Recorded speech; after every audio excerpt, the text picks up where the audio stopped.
وہ اس کن کی اصلاح کرتے تھے. پہلے میں آپ کو تھوڑا سا اپنے شیخ کا، میرے شیخ کا سلسلہ تو حضرت فضل علی قریشی رحمۃ اللہ علیہ کا ہی سلسلہ ہے. میں حضرت فضل علی قریشی رحمۃ اللہ علیہ کی شان میں ایک بات بیان کر کے تو پھر اپنی کچھ شیخ سے متعلق باتیں کروں گا، پھر چند باتیں مزید عرض کرنے کی جسارت دوں گا. پہلے تو یقین جانیے گا کہ میں آپ کو اپنی نیت بتاؤں. میں صرف اپنی نسبت کو قوی کرنے کے لیے آیا تھا.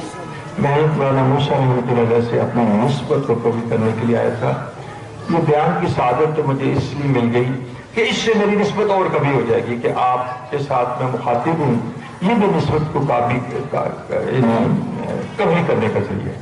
میرے شیخ اتنے بڑے تھے کہ میرے شیخ سے مراد ہے حضرت فضل علی قریشی مسکین پور شریف کے، کہ آپ کو ان کی ایک بات سناتا ہوں اور دیکھیں بڑوں کی عزت اور تواضع اور بڑے اپنے آپ کو کیسے مٹاتے تھے. فرمانے لگے فقیروں اکٹھے ہو جاؤ، فقیروں اکٹھے ہو جاؤ. ساروں کو اکٹھا کر لیا. اب حضور صلی اللہ علیہ وسلم بھی اس طرح جب کوئی بڑی اہم بات ہوتی تھی تو اناؤنسمنٹ کرتے تھے بھی آپ ایک جگہ ممبر پہ آ جاؤ. تو حضرت فضل علی قریشی رحمۃ اللہ علیہ نے کہا کہ فقیروں اکٹھے ہو جاؤ. سب نے سوچا کہ عموماً یہ وقت تو واضح نصیحت کا نہیں ہے، لیکن حضرت بلا رہے ہیں تو بڑی کوئی اہم بات ہے. جب سارے اکٹھے ہو گئے تو فرمانے لگے کہ فقیروں وہ بات یہ تھی کہ میرے پیٹ میں ہوا تھی اور اس ہوا نے مجھے تنگ کر رکھا تھا. میں چلا پھرا، میں نے کوشش کی کہ یہ گندی ہوا میرے جسم سے نکل جائے، لیکن میں اس پر قادر نہیں تھا کہ اس گندی ہوا کو اپنے اندر سے نکالوں. سب بڑے پریشان ہو گئے. کہنے حضرت والا نے ہمیں اکٹھا کیا تو معلوم ہوتا تھا کہ وہ غیر معمولی بات فرمائیں گے، اور اب جو بات فرما رہے ہیں سمجھ نہیں آ رہی کہ اتنے لوگوں کو اکٹھے کر کے بات فرما رہے ہیں. لیکن جانے کے نام ذرا آگے سنو. اس کے بعد فرماتے ہیں فقیروں وہ شخص کہ جو گندی ہوا اپنے اندر سے نکالنے پر قدرت نہیں رکھتا، اس کو زیارت ہوئی ہے. اور زیارت سے ہوئی ہے کہ حضور اقدس صلی اللہ علیہ وسلم جو ارشاد فرما رہے ہیں کہ فضل علی تو نے متبع شریعت انسانوں کی جو جماعت بنائی ہے اس کی مثال پوری دنیا میں نہیں ہے. پوری دنیا میں اس کی مثال ہے. اب دیکھیں یہ خواب سنانا چاہتے تھے اپنے مریدین کو، اپنے دوستوں کو، تو یہ بھی کہہ سکتے تھے کہ مجھے یہ زیارت ہوئی ہے کہ تو نے ایسی متبع شریعت جماعت بنائی ہے کہ جس کی مثال دنیا میں نہیں ہے. لیکن پہلے اپنے آپ کو اتنی عزت اور تواضع کے اندر ڈالتے ہیں اور یہ بتاتے ہیں کہ فقیروں میں تو وہ شخص ہوں کہ اپنے اندر سے ہوا نکالنے پہ قدرت نہیں رکھ سکتا. میں کیسے یہ متبع شریعت جماعت جو حضور صلی اللہ علیہ وسلم ارشاد فرما رہے ہیں کہ اس کی مثال کوئی دنیا میں نہیں ہے. یہ ان لوگوں کا حال تھا. اور آج سچ پوچھیں مجھے یہ بات کہنے کی جسارت دیں کہ ہمارے جو اکابر کی گدیاں جو آگے چلتی ہیں پھر آگے چلتی ہیں تو گناہوں کی وجہ سے نسبت ظاہر نہیں ہوا کرتی. گناہوں کی تو توبہ ہے. امت محمدیہ کا یہ عقیدہ ہے کہ معصوم صرف حضور صلی اللہ علیہ وسلم کی ذات ہے، اور یہ اذان سے بھی گناہ ہو سکتے ہیں، لیکن وہ اللہ اور انبیاء کرام تو معصوم ہیں، اللہ نے ان کو معصوم بنا دیا. اور یہ اولیاء اذان جو ہے محفوظ ہیں، اللہ رب العزت ان کو گناہوں سے محفوظ کر دیا. تاہم گناہوں کی وجہ سے نسبت نہیں ضائع ہوتی.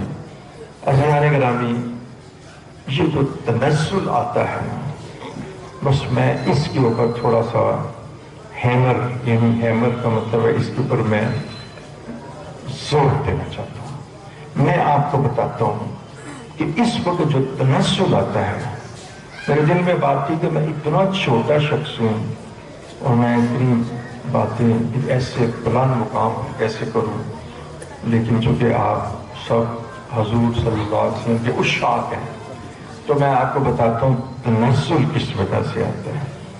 تو گناہوں کی وجہ سے تنزل نہیں آتا. تنزل آتا ہے انانیت کی وجہ سے، انا کی وجہ سے، انا خیر منہ، میں افضل ہوں، میں اعلیٰ ہوں، میں سپیریئر ہوں، میں برتر ہوں، میں بڑا ہوں۔ جب آدمی کے اندر ناز آ جاتے ہیں، جب آدمی کے اندر عجب آ جاتا ہے، جب آدمی کے اندر عجب آ جاتا ہے اور ناز آ جاتا ہے، اور جب آدمی حق بات سننے کے بعد، حق بات کو سمجھنے کے بعد پھر بھی اس کو تسلیم نہیں کرتا، تو پھر تنزل آتا ہے۔ آپ دیکھیں کفار جو تھے، یعنی یہودی جانتے تھے کہ یہ اللہ کے رسول ہیں، محمد رسول اللہ صلی اللہ علیہ وسلم، اور قرآن کہتے ہیں اے نبی آپ کو اس طرح پہچانتے ہیں، ان کو یہ معلوم ہے کہ آپ رسول اللہ ہیں، اللہ کے رسول ہیں، جس طرح یہ اپنے بیٹوں کو پہچانتے ہیں اور جانتے ہیں کہ ہمارے بیٹے ہیں، اس سے زیادہ ہی جانتے ہیں کہ آپ اللہ کے رسول ہیں، لیکن استکبار کی وجہ سے، تکبر اور بڑائی کی وجہ سے جاننے کے باوجود حق بات کو تسلیم نہیں کرتے۔ اس میں جو چیز رکاوٹ بنتی ہے وہ انا ہے، ایگو، انا خیر منہ، میں بڑا ہوں، یہ حق بات کو تسلیم نہیں کرتا، اور اس سے جو تنزل آتا ہے کسی اور چیز سے تنزل نہیں آتا۔ تو ہمارے اکابر جو تھے وہ کیا کہتے تھے؟ اللہ اکبر، پنجابی مجھے آتی ہے لیکن آپ سے ذرا کم۔ میٹھ میٹھ کے مٹ جا فقیرا، میٹھ میٹھ کے مٹ جا۔ اور اگر تو سمجھتا ہے، دیکھیں کتنی خوبصورت بات ہے، اگر تو سمجھتا ہے کہ تو مٹ گیا ہے، اگر تو سمجھتا ہے کہ تو مٹ گیا ہے، اس تو نہیں مٹ جا فقیرا۔ یقین جانیے میں آپ کو سچ بتاؤں کہ جو آدمی جس کو اللہ رب العزت کی قرب حاصل ہوتا ہے وہ کبھی نہیں سمجھتا کہ میں مٹ گیا ہوں۔ اچھا، اس میں آپ کو اس کی مثال دیتا ہوں کہ حضرت مجدد الافسانی جو ہمارے سلسلے کے شیخ ہیں، شیخ احمد فاروقی سرہندی، وہ فرماتے ہیں کہ انہوں نے ایک اصطلاح استعمال کی ہے، دید قصور۔ فرماتے ہیں جس شخص کو دید قصور حاصل ہو جاتی ہے وہ اللہ کا مقرب دوست ہو جاتا ہے، اور وہ جو ہے نا مٹ جاتا ہے اور واصل باللہ ہو جاتا ہے۔ اب دید قصور کیا ہے؟ دید قصور سے مراد یہ ہے، دید قصور سے یہ مراد ہوتی ہے کہ اللہ تعالیٰ اس کے اوپر اپنے عیبوں کو کھول دیتے ہیں۔ ہر وقت وہ اپنے عیب دیکھتا رہتا ہے، ہر وقت اپنے شرمندگی کی حالت میں رہتا ہے۔ دید قصور، ہر وقت اس کے اندر اپنا گناہ اور اپنی برائیاں، اس کی فلم چلتی رہتی ہے، تو اپنے قصور کو دید کرتا رہتا ہے اور ہر وقت شرمندہ رہتا ہے۔ آپ دیکھیں حضور صلی اللہ علیہ وسلم کی ایک دعا بتاتا ہوں، بڑی خوبصورت دعا ہے، میں اصل عمرے میں یہ دعا پڑھتا رہتا ہوں، الیک ربی فحببنی، اے کریم مجھے اپنا دوست بنا دے، اپنا دوست بنا دے۔ الیک ربی فحببنی وفی نفسی لکا فضللنی، اور مجھے میری نگاہ میں حقیر بنا دے، مجھے میری نگاہ میں حقیر بنا دے۔ وفی اعین الناس فعظمنی، اور مجھے لوگوں کی نگاہ میں اچھا بنا دے۔ ومن سیئ الاخلاق فجنبنی، اور مجھے اچھے اخلاق سکھا دے۔ اور ایک جگہ فرماتے اللہم انی ضعیف فقوینی، اللہ تعالیٰ میں ضعیف ہوں، مجھے قوت عطا۔ آپ ضعیف ہیں، اگر رسول اللہ صلی اللہ علیہ وسلم ضعیف ہیں تو بتائیے پھر کبھی کون ہو سکتا ہے؟ کبھی۔ ویسے تو اللہ تعالیٰ نے فرمایا نا خلق الانسان، جو اللہ تعالیٰ نے انسان کو بنایا ہے ضعیفہ، ضعیف بنایا ہے۔ برا سب دیکھ لو خون نکل جاتا ہے، چلتے چلتے اچانک گرتا ہے، کیا ہوا جی؟ برین ہیمریج ہو گیا۔ چلتے چلتے گر جاتا ہے، کیا ہوا جی؟ ہارٹ اٹیک ہو گیا۔ وہ صاحب چل رہے تھے، اچانک پٹک کے نیچے گرے، حرکت قلب بند ہو گئی۔ اے انسان تیری یہ اوقات ہے، تو ضعیف ہے۔ تو حضور کے شاد فرماتے ہیں اللہم انی ضعیف فقوینی، اللہ میں ضعیف ہوں مجھے قوت عطا فرما۔ اللہم انی ذلیل فاعزنی، اللہ تعالیٰ میں، آپ لفظ آپ نے سن لیے، مجھے عزت عطا فرما۔ انی ذلیل فاعزنی، مجھے عزت عطا۔ اللہم انی فقیر فارزقنی، اللہ تعالیٰ میں تو فقیر ہوں، میں تو ضعیف ہوں، فقیر ہوں۔ یا ایھا الناس انتم الفقراء الی اللہ، اے انسانوں تم سب کے سب اللہ کے فقیر ہو، مجھے اللہ روٹی دے دے۔ اللہم انی فقیر فارزقنی، اس قدر فرماتے ہیں کہ میں تو غلام ہوں، اور غلاموں کی طرح کھاتا ہوں۔ عائشہ صدیقہ رضی اللہ تعالیٰ فرماتی ہیں کہ رسول اللہ صلی اللہ علیہ وسلم جس پلیٹ میں کھانا کھاتے تھے میں اس کو پہچان لیتی تھی، چاٹ لیتے تھے۔ انسان گرامی آج تو چھوڑ دیتے ہیں نا، وہ کہتے تھے اللہ کا رزق ہے، میرے رب نے مجھے دیا ہے، نیچے گرے ہوئے پوروں کو اٹھا دیتے تھے، اٹھا کے کھا لیتے تھے، اور جو لقمہ دسترخوان پہ گرے وہ بھی اٹھا کے کھا لیتے تھے، اور انہوں کو بھی چاٹ لیتے تھے، اور تاکہ میرے رب کا دیا رزق ہے، یہ میرے رب کا دیا گفٹ ہے، یہ میرے محبوب نے مجھے رزق دیا ہے، میں کیوں اس کی کوئی چیز کو ضائع کروں؟ تو وہ نا چاٹ لیتے تھے۔ اور یقین جانی صحابہ کرام اس سالن زدہ یعنی جو انگلیاں تھیں ان کو اپنے ٹخنوں سے بھی مال لیا کرتے تھے کہ محبوب کا رزق ضائع ہونے تھے۔ اتنی عزت اور تواضع جو ہے ان لوگوں میں پائی جاتی تھی۔ تو دو چیزیں بڑی اہم ہیں، ایک تو انانیت اور ایک نفسانیت، اور ایک اسی کا بھائی تکبر، اور ایک اسی کی بہن عجب اور ناز۔ یہ وہ اشیاء ہیں کہ جن سے نسبتیں چھن جاتی ہیں، جن سے خانقاہیں تنزل میں چلی جاتی ہیں، جن سے رونقیں ختم ہو جاتی ہیں، اور گناہ کی تو اللہ تعالیٰ معافی مانگتا ہے۔ میں آپ کو ایک بات سناتا ہوں، میرے شیخ کی ایک بات درست میں یقین یعنی مجھے حضرت دستگیر صاحب یہ بات کتنی دفعہ یہ بات فرمایا کرتے تھے۔ میں نے یہ ہمارے نوجوان بیٹھے ہیں، انہوں نے 20 دفعہ میرے سے وہ بات سنی ہوگی۔ فرماتے تھے کہ حضرت مولانا موسیٰ حافظ موسیٰ رحمۃ اللہ علیہ جی ارشاد فرماتے تھے کہ جب تم سے گناہ ہو جائے نا گناہ تو معافی مانگ لیا کرو، جب تم سے گناہ ہو جائے نا تو معافی مانگ لیا کرو، اللہ تعالیٰ معاف کر دیں گے۔ لیکن جب تم سے فرض چھوٹ جائے، اور بالکل فرماتے تھے کہ فرض نماز چھوٹ جائے تو رو پڑا کرو، رو پڑا کرو، اس لیے کہ مجھ سے فرض چھوٹ گیا کہ میرا رب مجھ سے ناراض تو نہیں ہے، کسی نفسانی خواہش میں آ کے پھسل کے اس نے گناہ کر لیا۔ نفس بھی اللہ جانتے ہیں کہ میں نے اس کے اندر بنایا ہے، شیطان بھی میں نے باہر بٹھایا ہے، فَأَلْحَمَهَا فَجُورَهَا وَتَقْوَاهَا، دونوں اشیاء میں نے اس کے ساتھ پیدا کی ہیں، تو پھسل گیا ہے تو کہتے اللہ معاف کر دیجئے، اللہ معاف کر دیجئے، گر گیا تھا، اللہ کہتے ہیں میرے بندے میں نے معاف کر دیا۔ لیکن فرمایا کہ فرض جو ہے نا، فرض اگر یہ تم سے چھوٹ جائے اور نماز تم سے چھوٹ جائے تو تم رو پڑنا۔ تو عزیزان گرامی، انسان کے لیے یہ عجز اور تواضع یہ فرض ہے۔ انانیت نفسانیت کا بالمقابل کیا ہے؟ عجز اور تواضع۔ اب میں آپ کو عرض کرتا ہوں کہ میں تھوڑی سی دو چیزیں اس میں عرض کروں گا۔ ابھی میں نے ایک بیان کی ہے جس کا تعلق حقوق اللہ سے ہے، اور ایک حقوق عباد سے، وہ بات میں اس کا اظہار کروں گا۔ پیارے دوستو، آپ دیکھیے کہ عجز اور تواضع کیا ہے، اصل میں کیوں مقصود ہے؟ اصل میں یہ تو اصل بندگی ہے۔ کیسے؟ قرآن میں آتا ہے وَمَا خَلَقْتُ الْجِنَّ وَالْإِنسَ إِلَّا لِيَعْبُدُونِ، بندے میں نے تجھے، جن کو انس کو، میں نے تجھے انسانوں، میں نے تجھے اپنی بندگی کے لیے پیدا کیا ہے، اپنی عبادت کے لیے پیدا کیا ہے، اپنی اطاعت کے لیے پیدا کیا ہے۔ تجھے میں نے اس لیے پیدا کیا کہ تو میرے سے محبت کرے، میری مان کر چلے، میری اطاعت کرے، گویا کہ یہی نام ہے عبادت کا اور یہی بندگی کا، تجھے میں نے اپنی بندگی کے لیے پیدا کیا۔ اب دیکھیے انسان کا جو موضوع لہو ہے، دیکھیں نا ہر چیز کا ایک مقصد ہے۔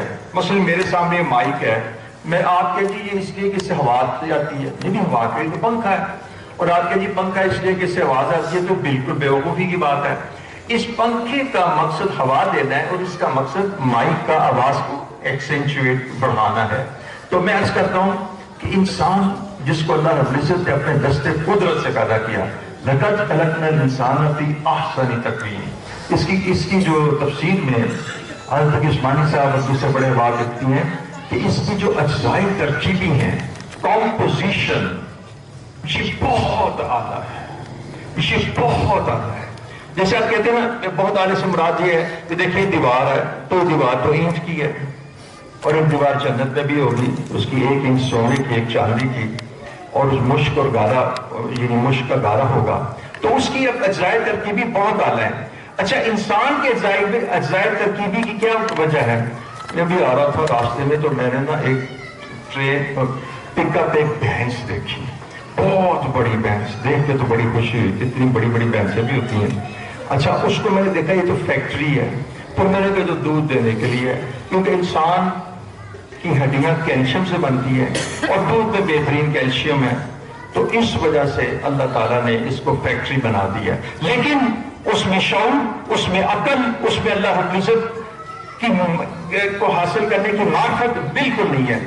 الا لیعبدون کو علماء نے بیان فرمایا کہ اس کا مطلب ہے الا لیعرفون، کہ ہم نے انسان کو اس لیے بنایا ہے الا لیعرفون کہ یہ اللہ تعالیٰ کی بندگی کرے، اللہ تعالیٰ کی معرفت حاصل کرے، اللہ کی عظمتوں کو پہچانے کہ اللہ تعالیٰ کی قدرت کیا ہے، عظمت کیا ہے، اللہ کتنے بڑے ہیں، کتنے وجود ہیں، حنان ہے منان ہے، اس کو پہچانے.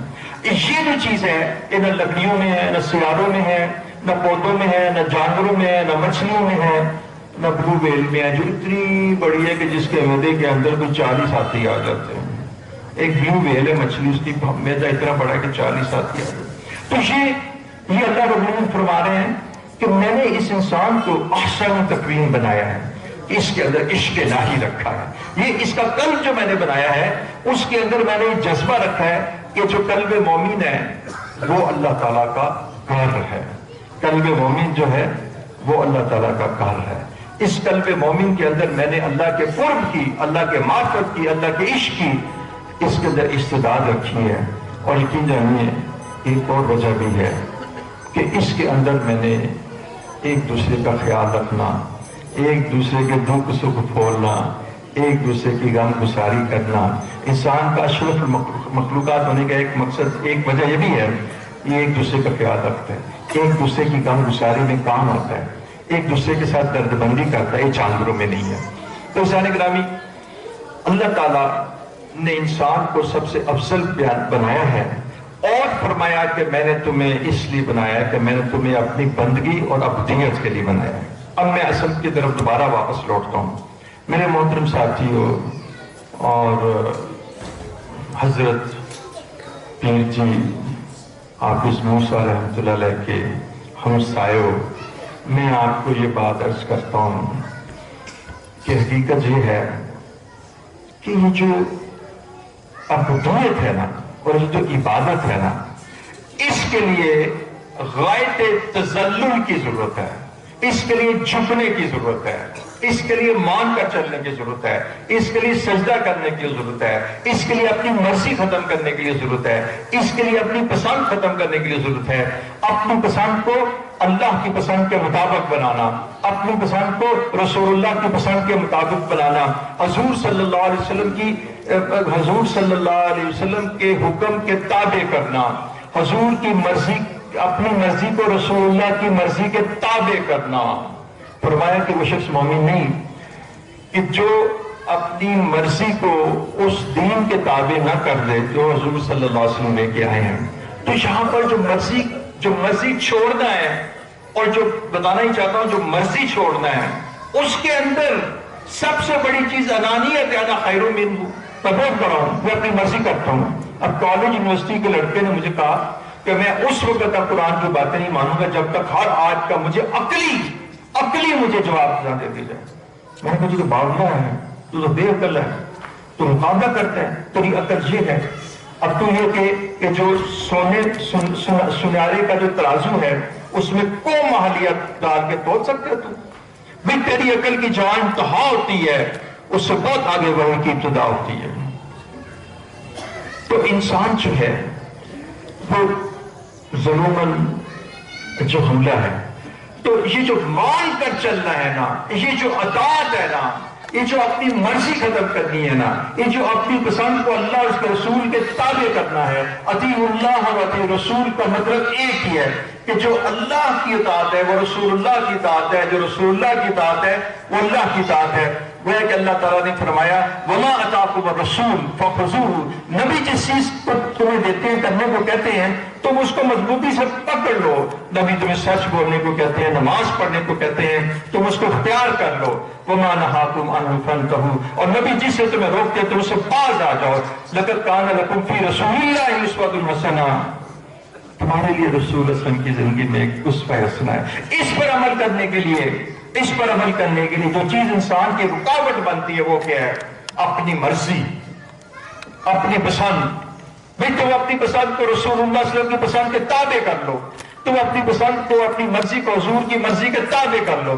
حضرت احمد علی لاہوری رحمۃ اللہ فرماتے تھے، ہائے اللہ، یقیناً آپ میں صاحب دل ہیں، آپ بیٹھے ہوئے ہیں صاحب دل۔ وہ ایک بات کہتے تھے حضرت، وہ کہتے تھے دل تو صرف ایک کو ملا ہے اور وہ محمد رسول اللہ، دل تو صرف محمد رسول اللہ کو ملا ہے۔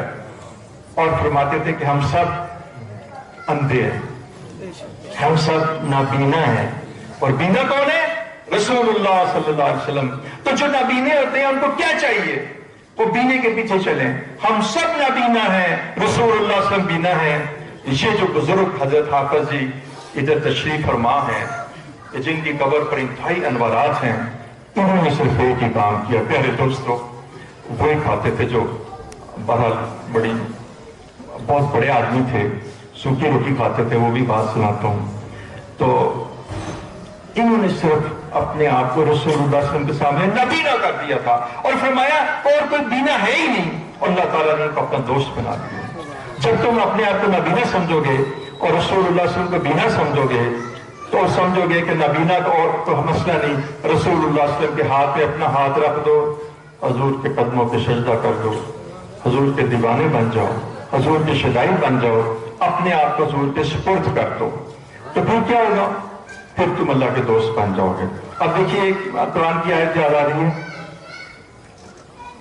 وَإِذْ قَالَ لَهُ رَبُّهُ أَسْلِمْ وَإِذْ قَالَ لَهُ رَبُّهُ أَسْلِمْ۔ اے ابراہیم، اسلام لے آؤ، مسلمان ہو جاؤ، اسلم، وَإِذْ قَالَ لَهُ رَبُّهُ أَسْلِمْ، مسلمان ہو جاؤ، ایمان لے آؤ، اسلام لے آؤ۔ بھئی یہ تو ابراہیم علیہ السلام ہے، یہ تو اتنے انبیاء کرام کے والد بزرگوار ہیں، یہ تو رسول اللہ صلی اللہ علیہ وسلم کے بھی والد بزرگوار ہیں، اسماعیل کے والد ہیں۔ اب ان کو کہا جا رہا ہے اسلم۔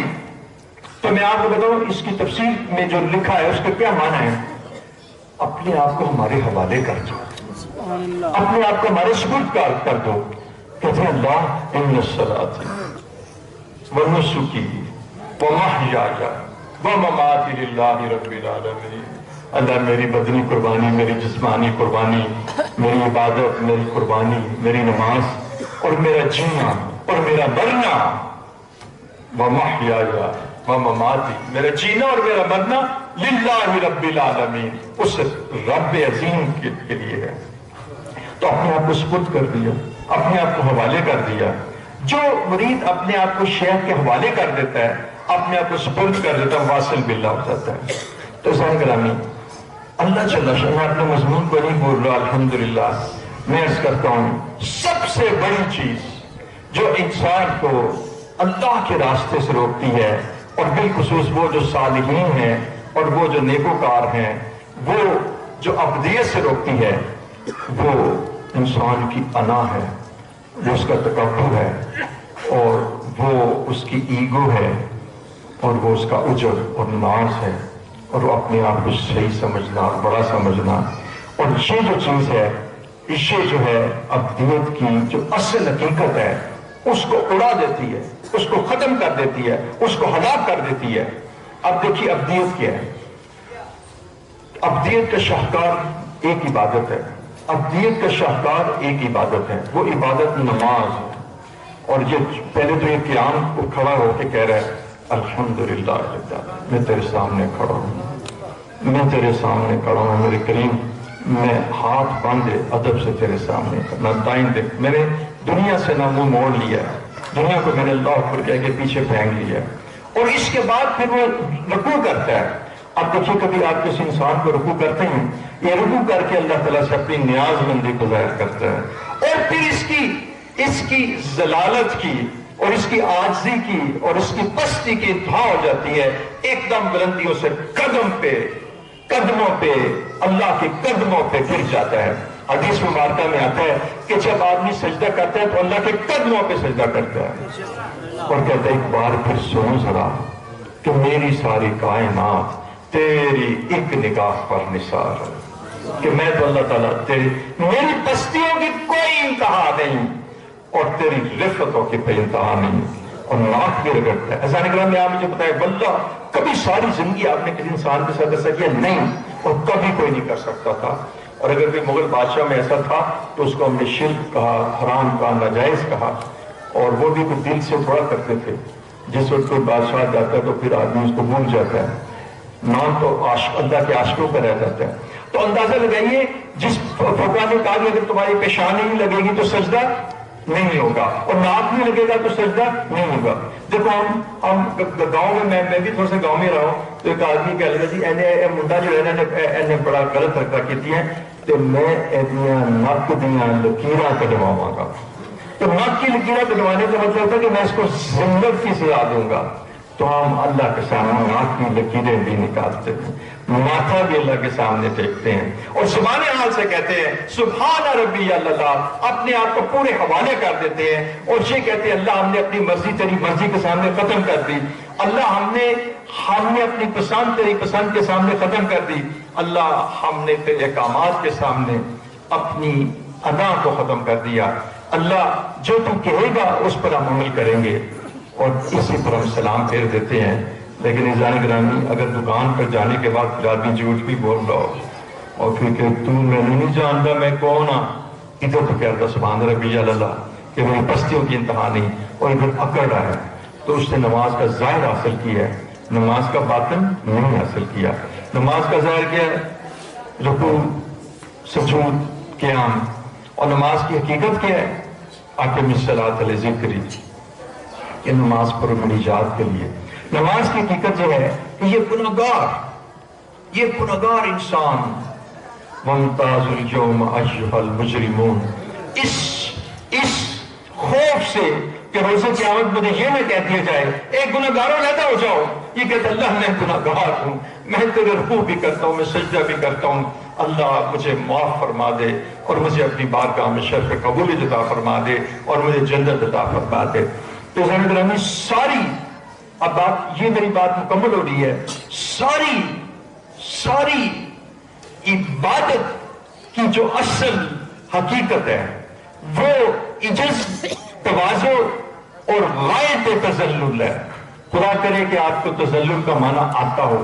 ظاہر ہے آپ تو عاشق ہیں, عشق والے ہیں. تذلل اگر آپ میرا ایک لفظ یاد رکھیں کہ اصل بندگی کیا ہے, اصل عبادت کیا ہے, عبادت کی حقیقت کیا ہے, وہ غایت تذلل ہے. اپنے آپ کو سب سے گھٹیا سمجھنا, اپنی ہستی کو مٹا دینا, اپنے آپ کو ذلیل سمجھنا, ساری دنیا کے انسانوں کو اپنے سے افضل سمجھنا. آئیے میں آپ کو غایت تذلل کی ایک مثال دوں. ہمارے شیخ, آپ کے شیخ حضرت حافظ موسی رحمۃ اللہ کے شیخ فرماتے ہیں مکتوبات امام ربانی میں فرماتے ہیں, ذرا دیکھیے تو صحیح اے پیارے دوستو, حضرات محترم علماء کرام, ذرا دیکھو حضرت شیخ احمد سرہندی کیا فرماتے ہیں. واللہ اللہ کی قسم میں یہ کہتا ہوں کہ ہمارا کلمہ بھی انہی کو جاتا ہے. اگر آج ہم جو کلمہ پڑھ رہے ہیں تو شیخ احمد سرہندی مجدد رفتانی, حضرت جی امام حسین کاندھلوی بڑے بزرگ تھے اور کاندھرا سے تھے اور نظام الدین میں تھے. میں نے خود ان کی زبان سے سنا کہ یاد رکھو شیخ احمد سرہندی سے محبت کرو, تم جو کلمہ پڑھتے ہو تم شیخ احمد سرہندی کی وجہ سے پڑھتے ہو. اگر وہ نہ ہوتے تو پتہ نہیں ہم سکھ ہوتے اور کوئی دین الہی ہوتا اور پتہ نہیں کون سا دین ہوتا. وہ فرماتے ہیں یہ دیکھیے ایک فرشتہ دائیں طرف ہے نا اور ایک بائیں طرف ہے, اور دائیں طرف فرشتہ نیکیاں لکھتا ہے. کہتے ہیں میرا کاتب یمین 20 سال ہو گئے اس نے کوئی نیکی نہیں لکھی. میرے کاتب یمین میں 20 سال ہو گئے کوئی نیکی لکھی نہیں ہے. اللہ اکبر حضرت, اس لیے کوئی سمجھتے نہیں ہے کہ میری کوئی عبادت ایسی ہے جس کو نیکی کہا جائے. وہ اپنی عبادت کو اتنا ناقص سمجھتے ہیں. کہتے ہیں میں میرے کاتب یمین نے کوئی نیکی لکھی نہیں. اور پیارے دوستو لکھتے ہیں کہ میرا جو کاتب شمال یہ جو گناہ اس نے میرے گناہ لکھ لکھ کے دفتر کالے کر چھوڑے. اس کو کہتے ہیں غایت تذلل. اور یہ تو مذاق. اچھا میں نے سوچا کہ حضرت یہ بات کسر نفسی سے کہہ رہے ہیں, آپ یقین جانیے اگلی سطر میں آپ پڑھ لیجیے ان کا مکتوب ہے, لکھتے ہیں کہ یہ بات میں کسر نفسی سے نہیں کہہ رہا ہوں. کہتے ہیں میں اس کا مشاہدہ کرتا ہوں کہ ایک فرنگی کافر کو اپنے سے بہتر جانتا ہوں. حضرت جھوٹ نہیں بولتے. ایک فرنگی کافر کو جب انہیں دیدے قصور ہو جاتی ہے تو وہ کہتے ہیں ابھی میں نہیں مٹیا، عشق تو بھی مٹ جا۔ اب آپ کو میں مثال دیتا ہوں، تو آپ سارے حضرت شید احمد نوئی رحمۃ اللہ یہ شاپ میں سے ہیں، میرا بھی دل ان کے نام سے پھڑکنے لگتا ہے۔ حضرت قاسم نوتوی اور یہ حضرات، یہ اللہ تعالیٰ کی محبوبیت ہے۔ یہ وہ لوگ ہیں کہ جن کے بارے میں اللہ تعالیٰ فرماتے ہیں، جن کے بارے میں اللہ رب العزت فرماتے ہیں کہ جبرائیل میں ان سے محبت کرتا ہوں، تم ان سے محبت کرو۔ پھر اس کا اعلان سارے فرشتوں میں ہوتا ہے اور پھر لوگوں کے دلوں میں اس کی محبت ڈال دیتے۔ یہ بھی تو اچھا، تو میں آپ کی خدمت میں پیارے دوستوں، مجھے سعادت میں یہ کچھ دو چار آپ کو باتیں کروں گا، اسلام میری ہو جائے گی۔ اور کل میرا حضرت حافظ موسیٰ رحمۃ اللہ کی طرف متوجہ ہے اس وقت، تو میں آپ سے عرض کروں کہ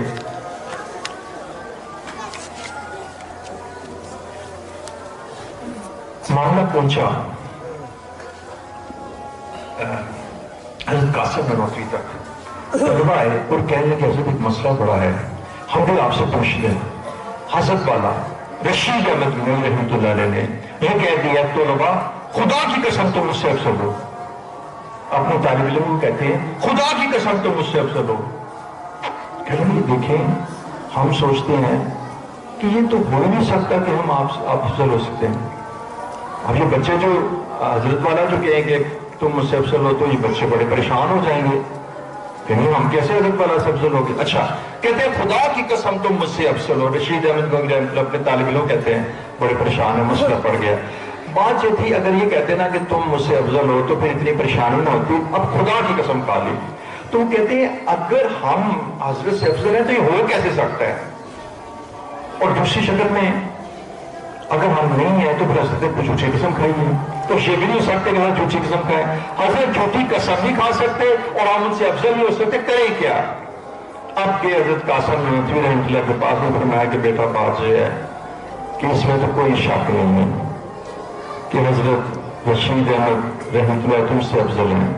اب تم کہتے ہو کہ قسم، تو سنو، جس مقام پر وہ اللہ رب العزت کی بارگاہ میں کھڑے ہیں اس مقام کے اوپر ان کو اپنا کوئی خوبی، اپنا کوئی کمال نظر نہیں آتی۔ غایت تذلل کی حالت ہے کہ ہر عمل اپنا پستی میں دکھائی دیتا ہے اور یہ لگتا ہے کہ میں نے کوئی زندگی میں کوئی نیکی کی نہیں، ہر گناہ نظر آتا ہے، اور گناہ بھی بہت شدت کا اور نیکی بھی گناہ نظر آتے ہیں۔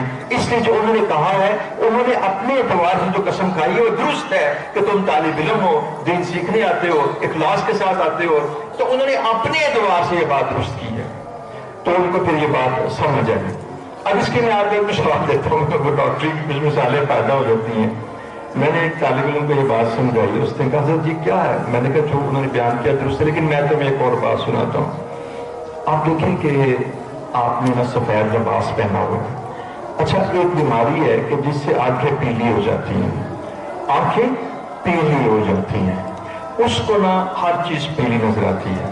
اب دیکھیں آپ نے سفید لباس پہنا ہے، جب وہ جرکان کی شدت سے آنکھیں پیلی ہوتی ہیں تو اس کو پیلا نظر آنا شروع کرتا ہے، ایک خاص جرکان کی سٹیج ہے۔ اب دیکھیں اگر وہ کہ خدا کی قسم تم نے پیلا لباس پہنا ہو تو جو ضرور بولے گا نا، جو اس کو نظر آ رہا ہے وہی کہے گا نا، جو اس کو نظر آ رہا ہے وہی کہے گا، تو وہ کہے گا تم پیلے، حالانکہ اس نے پیلا لباس نہیں پہنا ہوا۔ اور یہی حال تھا۔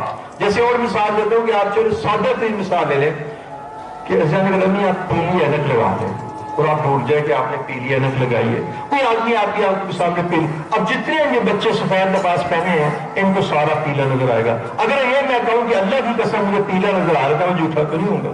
تو یہ بات میں نے بچوں کو سمجھائی، جن کو پتہ لگے کہ جس مقام سے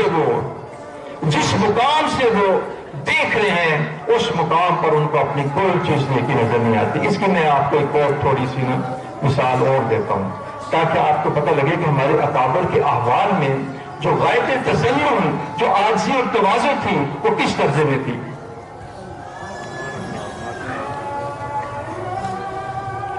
ایک بڑا غریب آدمی تھا، تو اس نے کہا کہ اچھا تم اتنے غریب ہو تو بادشاہ بڑا جو ہے نا وہ ہے مہربان ہے، تو تم بادشاہ سے جا کے اپنی غربت کا اظہار کر ڈالو۔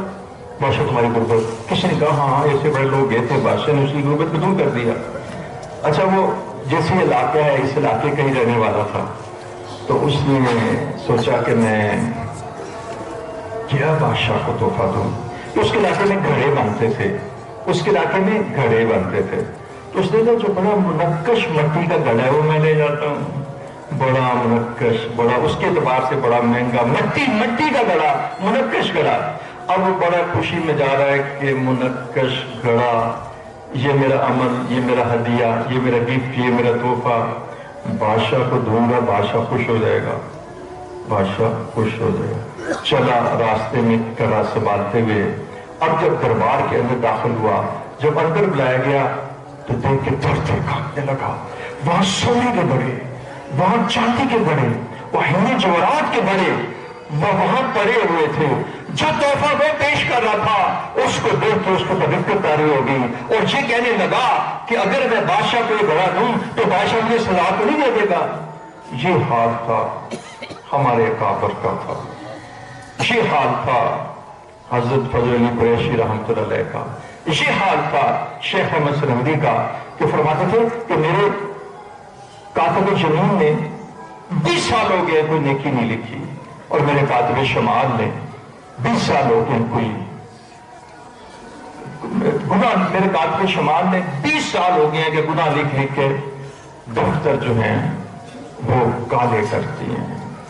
تو دیکھیے حضرت عمر رضی اللہ تعالیٰ عنہ پوچھتے ہیں حذیفہ بن جمان سے, سوچیے ذرا عمر کہ میرے بعد کوئی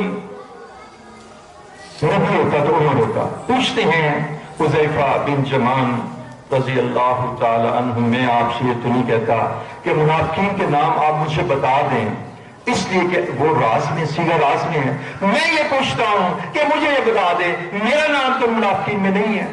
اس کو کہتے ہیں غایت تذلل, اس کو کہتے ہیں عاجزی و تواضع, اس کو کہتے ہیں ابجیت, کہ میرا نام تو ان میں نہیں ہے. اشرا مبشرہ ہے, اور دیکھیے اشرا مبشرہ عثمان رضی اللہ تعالیٰ, اشرا مبشرہ ہیں عثمان رضی اللہ تعالیٰ, روتے ہیں قبر پہ آنسوں سے. حضرت آپ اتنا کیوں روتے ہیں, آپ اتنا کیوں روتے ہیں حضرت, آپ بخشے بخشائے ہیں, آپ تو اشرا مبشرہ. یہ وہ صحابی کہ جن کو دنیا میں جنت کی بشارت دے دی, لیکن آنسوں سے روتے تھے کہ جب ان کے اوپر اپنے اعمال سامنے آتے تو غایت تذلل اور عاجزی اور تواضع کی وجہ سے اپنے اعمال نظر ہی نہیں آتے تھے. آپ کو میں ایک لطیفہ بھی سناؤں گا, اس کا جوڑ دیکھیے کہ عجیب, آپ کو جوڑ بتاؤں. آپ میں سے جو بعض حباب اس کو سن کے معذور بھی ہوں گے, اور اس میں ذرا اس کی وضاحت بھی ہوگی. ایک بچی میڈیکل کا امتحان دے رہی تھی. پیارے دوستو, اس نے جو میڈیکل کے امتحان میں ریٹن بھی ہوتا ہے, تحریری بھی, اور پریکٹیکل بھی ہوتا ہے, اور وائوا جس کو انٹرویو کہتے ہیں وہ بھی ہوتا ہے, وائوا کے ساتھ انٹرویو بھی ہوتا ہے. اچھا اب وہ پریکٹیکل دے رہی تھی, پریکٹیکل کے نمبر 50 تھے. پریکٹیکل کے نمبر کتنے تھے جی؟ 50 تھے. اچھا میں بھی ادھر موجود تھا. مجھے پتہ لگا کہ سب مجھے پتہ لگا کہ برآمدے میں جس بچی نے پریکٹس دے کے باہر نکلی ہے اس کی چیخیں آ رہی ہیں, چیخوں سے بڑھ رہی ہے. بڑی پریشانی ہوئی, بس ایک استاد کیا دوسرا کیا. میں نے تو یہ چیخیں ایسی تھی جیسے گھر سے کوئی فون آیا ہو. ہم نے یہ سوچا اس طرح تو کوئی چیخوں سے نہیں روکتا, کسی کی وفات ہو گئی ہے یا کوئی اور مسئلہ ہے. اب ایسا تو کوئی نظر نہیں آتا تھا, کوئی ظلم تو اس پر ہوا کوئی نہیں تھا, ہمارے سے تو کوئی غلطی نہیں ہوئی تھی, وہ چیخوں سے رو رہی تھی. اچھا بہرحال وہ کسی کو کچھ نہیں بتا رہی تھی. اس کی چیخیں جب میں نے سنی تو مجھ سے بھی رہا نہیں کیا. میں اس کے پاس گئی, میں نے کہا بیٹی مجھے بتاؤ پرابلم کیا ہے, مسئلہ کیا ہے. آپ یقین نہیں, اس نے جو جواب دیا وہ میں آپ کو بتاتا ہوں.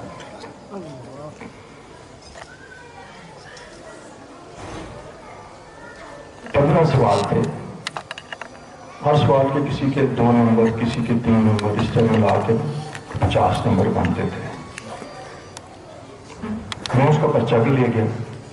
پرچے میں بھی اس کے 50 میں سے آدھے نمبر کٹے ہوئے تھے, صرف آدھے نمبر. یعنی 49.5 49.5 نمبر آدھا نمبر اس کا کٹا ہوا تھا. تو میں نے کہا چلو یہ بھی مجھے نہیں پتہ لگ گیا. پھر میں نے اسے پوچھا تم اتنی ہچکیوں سے کیوں رو رہی ہے؟ کہتی ہے ڈاکٹر صاحب میرا ایک کوشچن خراب ہو گیا، میرا آدھا نمبر انہوں نے کاٹ لیا. میں حیران ہو گیا کہ وہ اس آدھے نمبر سے ہچکیوں سے رو رہی تھی کہ یہ میرا آدھا نمبر کٹ گیا ہے. عثمان رضی اللہ تعالیٰ عنہ اس بات کے ڈر میں تھے کہ کہیں میرا آدھا نمبر نہ کٹ جائے، اور وہ قبر پہ بیٹھ کے ہچکیوں سے روتے تھے اور ان کی آنسو تر جاتی تھی. تو جو لوگ اللہ سے ڈرتے ہیں وہ اس بات کا بھی کرتے ہیں کہ کہیں میری کسی کوئی ادا اللہ تعالیٰ کو ناپسند نہ آ جائے، کسی وجہ سے میں ریجیکٹ نہ کر دیا جاؤں، کہیں ایسا نہ ہو کہ اللہ تعالیٰ مجھے کسی وجہ سے دوزخ میں نہ پھینک دے. تو اس